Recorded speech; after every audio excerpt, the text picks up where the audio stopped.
Under the UNCIP resolution of 13th August 1948, the ceasefire came into effect from the 1st of January 1949. According to the terms of the agreement, a ceasefire line was to be delineated, which the troops of neither country would violate. Thereafter, Pakistan was to withdraw all troops, tribesmen and Pakistani nationals from the areas of occupation. And then finally, India was to withdraw the bulk of her forces, and a plebiscite was to have been held to ascertain the wishes of the people. Pakistan sidestepped the real issues pertaining to its troop withdrawal and began harping on the plebiscite issue. What was even more appalling, it went ahead and ceded large areas of territory under its control to China in 1963. 17 years later, under the cover of Mujahids and Razakars, Pakistan launched the Gibraltar Force into Kashmir.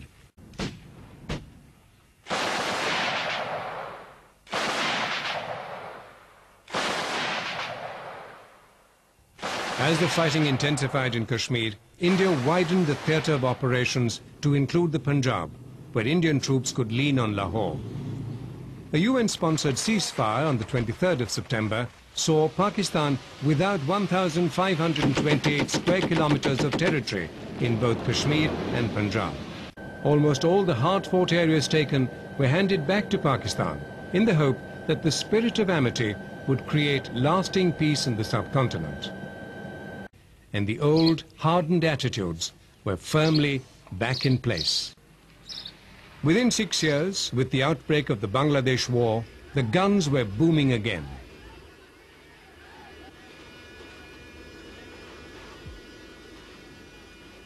In Jammu and Kashmir, along with the rest of the western sector, a posture of offensive defense was to be maintained. Heavy fighting once again in Cham and Poonch saw the Pakistani expending considerable effort in these sectors. With the fall of Dhaka, the fighting in Kashmir came to an end shortly thereafter.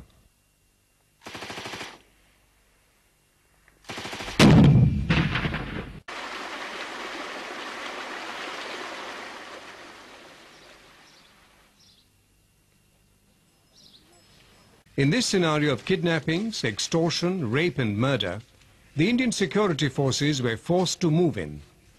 The Indian approach of saturating the region with troops meant the response was quantitative, with the emphasis on using minimum force levels. Fighting an enemy who could strike anytime, anywhere, and from behind the ranks of your own people, the gradual wearing down of terrorist activity was achieved at a tremendous cost of human lives.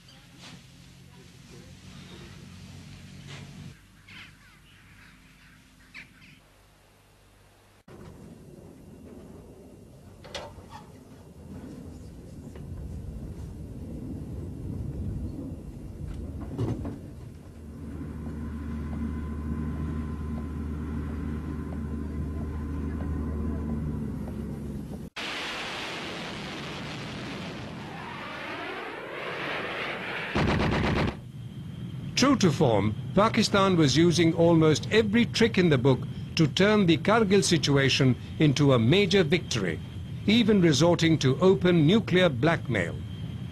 The Indian Navy, in a move to preempt surprise at sea, deployed offensively by conducting a major tactical exercise which stretched up to the Gulf. The message was clear. This aggressive posture acted as a major deterrent to further escalation of the Kargil conflict.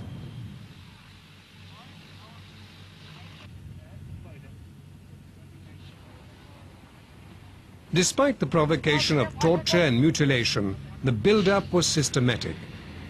Guns were deployed across a large area, targets were registered, and then it was in the hands of the infantry soldier to deliver against major odds.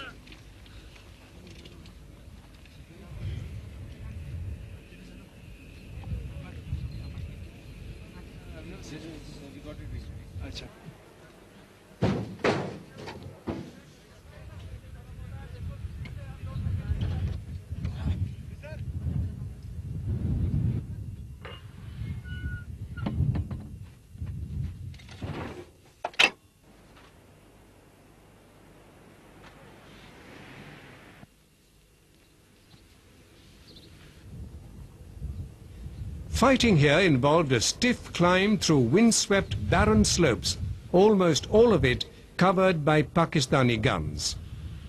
Well sighted and extremely well dug in, the Mujahideen, who weren't real Mujahids but regular Pakistani soldiers, waited for the Indians to close the gap. Number 3, fire!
Toluling, .5140, Three Pimples, Tiger Hill, .4700, all were household names by the end of June.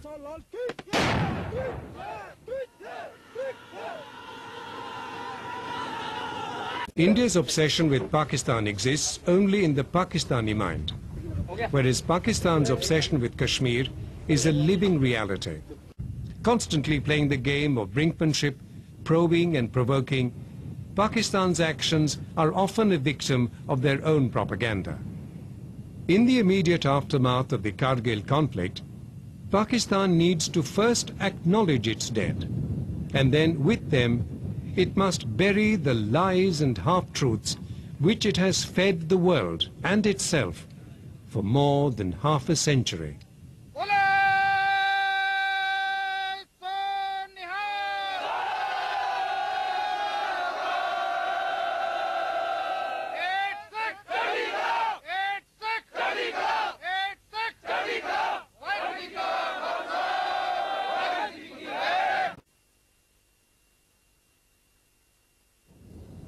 Fire!